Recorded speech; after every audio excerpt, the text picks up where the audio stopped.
Si eres un jugador de los de hoy en día, seguramente habrás escuchado decir a tu tío o a tu cuñado en más de una ocasión: los juegos de antes sí que eran juegos, no como esa basura que juegan los mocosos de hoy en día.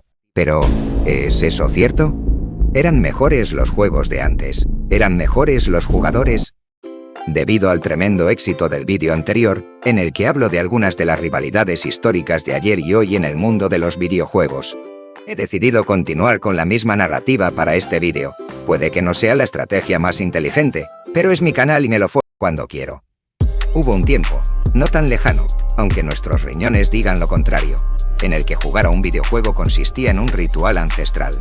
Colocar el cartucho, comprobar que no funcionaba, extraerlo con delicadeza quirúrgica, soplar y volver a insertarlo mientras cruzabas los dedos.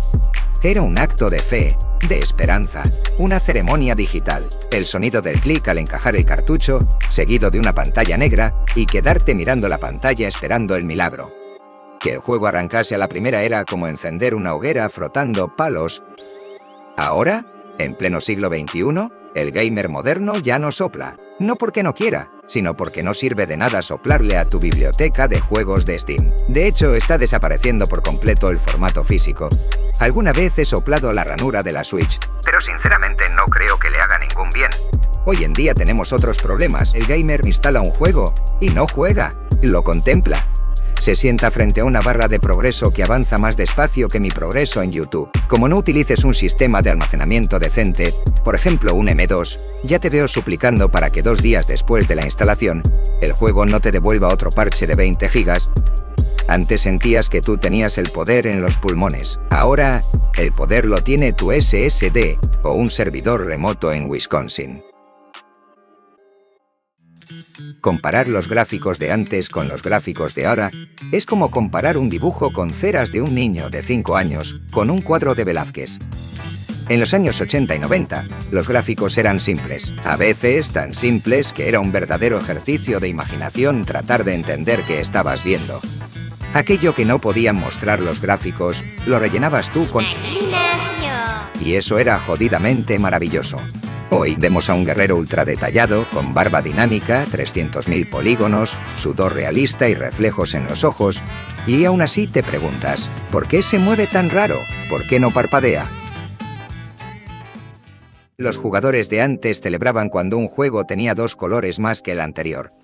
Ahora, si una sombra no coincide con la posición exacta del sol a las 5 de la tarde en un mundo abierto, los gráficos han evolucionado, sí, impresionan, sorprenden, a veces parecen cine, pero también han perdido un poco de ese encanto donde menos era más, donde la técnica no era lo más importante. Antes, los juegos eran feos, pero con orgullo. No como vosotros, banda de orcos y filíticos. Ahora, son tan bonitos que da miedo tocarlos.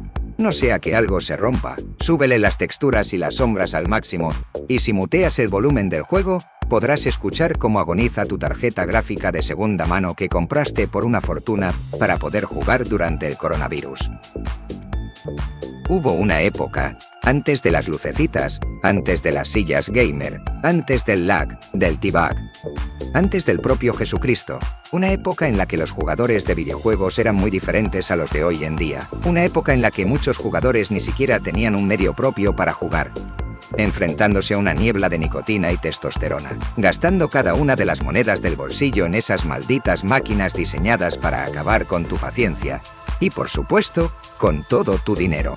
La evolución del jugador promedio se resume en pasar de un taburete cojo a un trono con lucecitas.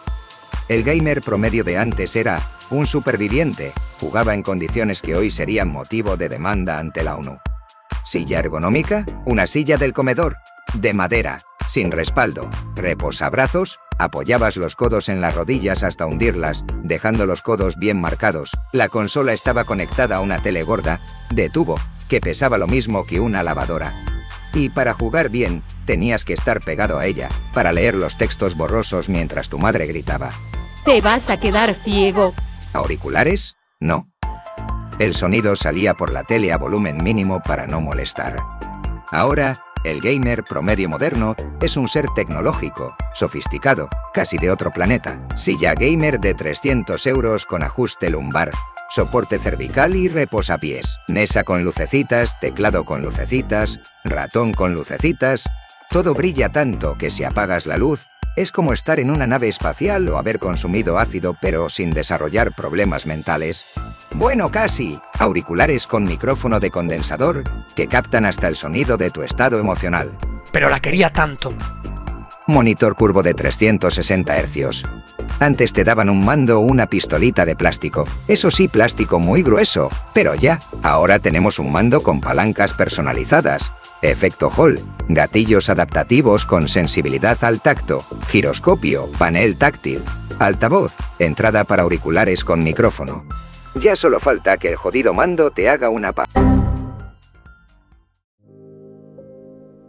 Antes, comprabas un videojuego y, sorpresa, era un videojuego, completo, cerrado, entero, compacto, con manual, a veces con póster, y si tenías suerte, hasta con un adictivo olor a plástico nuevo. Pagabas una vez, y lo tenías todo. Historia, personajes, niveles, modo multijugador, y hasta esos fallos encantadores que se convertían en leyenda. Aunque no supieras cómo pasar del segundo nivel, hoy, comprar un juego es tener por seguro que si quieres disfrutar de la experiencia completa, vas a tener que pasar por caja una y otra y otra y otra y otra y otra y otra y otra vez. Hay casos justificados, ocasiones, en las que el estudio sigue trabajando después del lanzamiento para traer más contenido a los jugadores, y no critico eso.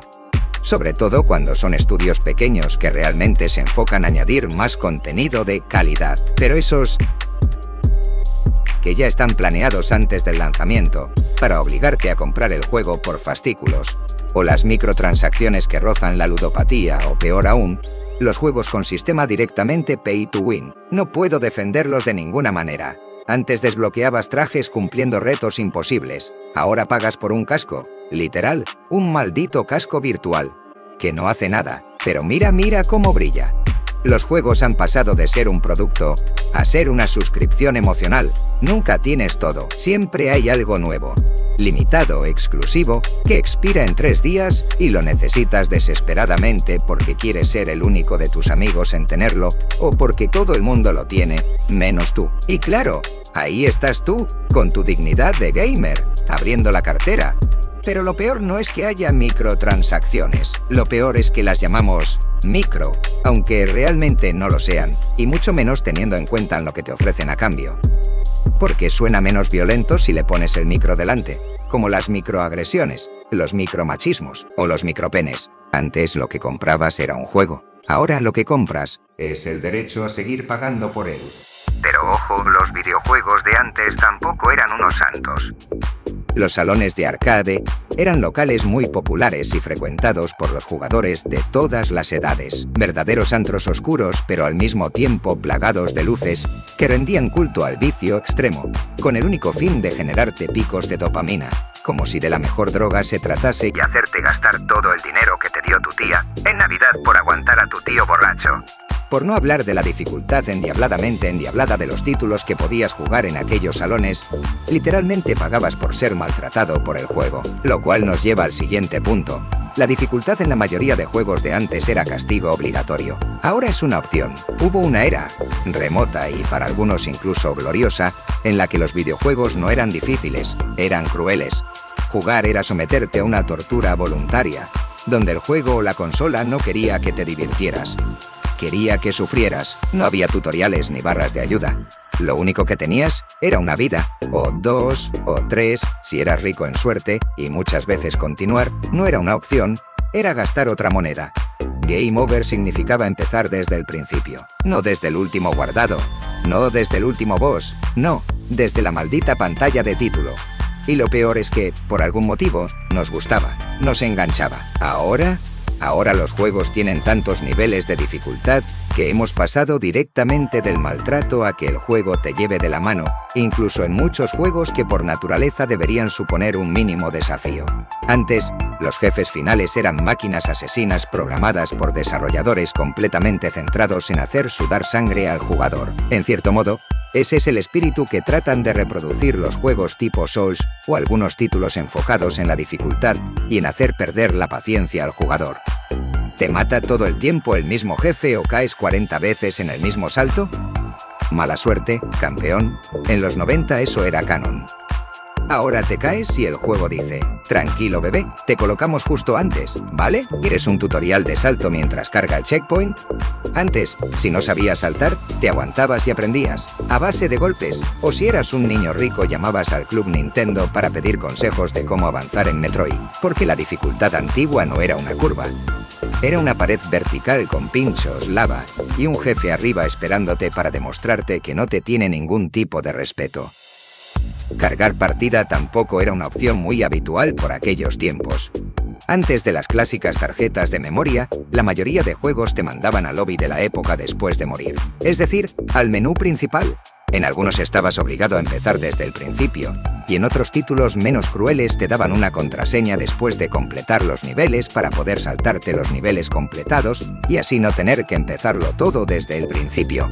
Un detalle, la verdad, y jugar con amigos significaba que vinieran a tu casa. No era una sala online, no hacía falta micro, ni internet, ni auriculares. Lo único que hacía falta era un sofá y un segundo mando con el cable retorcido envuelto con cinta aislante. Jugábamos codo con codo, literalmente, discutiendo por quién era player 1 o quién usaba el mando bueno. Y si alguien hacía trampa le dabas un codazo. No había reporte ni baneos, solo justicia física. Y luego estaba el intercambio de juegos. Toma, te dejo mi Pokémon si me prestas tu Zelda. No había contratos ni licencias, solo confianza, un apretón de manos con saliva en el trato y la confianza plena y absoluta en que ese amigo es hermano de otra madre. Nunca, jamás, bajo ningún concepto iba a devolverte el juego que le prestaste. Los juegos físicos tenían alma, rayados, con pegatinas, algunos incluso con restos de material biológico. Cuando prestabas un juego, prestabas un pedazo de ti. Y si no te lo devolvían, dolía más que una ruptura amorosa. Hoy en día, si quieres jugar con alguien, primero necesitas que tenga el mismo juego, que tenga cuenta en la misma plataforma o rezarle a San Crossplay, que tenga suscripción online, que acepte tu solicitud, que tenga buena conexión a internet y que no se haya olvidado de instalar los 37 gigas de la última actualización. Y si quieres prestar un juego digital, buena suerte. A ver cómo compartes un archivo de 80 gigas vinculado a tu cuenta con autenticación en 2 pasos y verificación por retina. Algunos servicios te ofrecen la opción de compartir, como por ejemplo el préstamo familiar de Steam, y algunos juegos también tienen pase de amigo para poder jugar en cooperativo, lo cual considero que debería ser obligatorio en todos los títulos y plataformas. Antes los juegos se prestaban, ahora se alquilan, se licencian, y si te portas mal, desaparecen de tu biblioteca como si fueran fantasmas de Steam. Se ha perdido el contacto humano, vente a casa y echamos unos vicios. Ahora jugamos con cascos puestos, en silencio, mientras uno se mutea para cenar y otro se va sin despedirse. Antes jugábamos juntos, ahora jugamos al mismo tiempo, pero separados. Y aunque el online tiene sus ventajas, sobre todo en las distancias largas, a veces siento que esas distancias entre jugadores y épocas son cada vez más y más largas.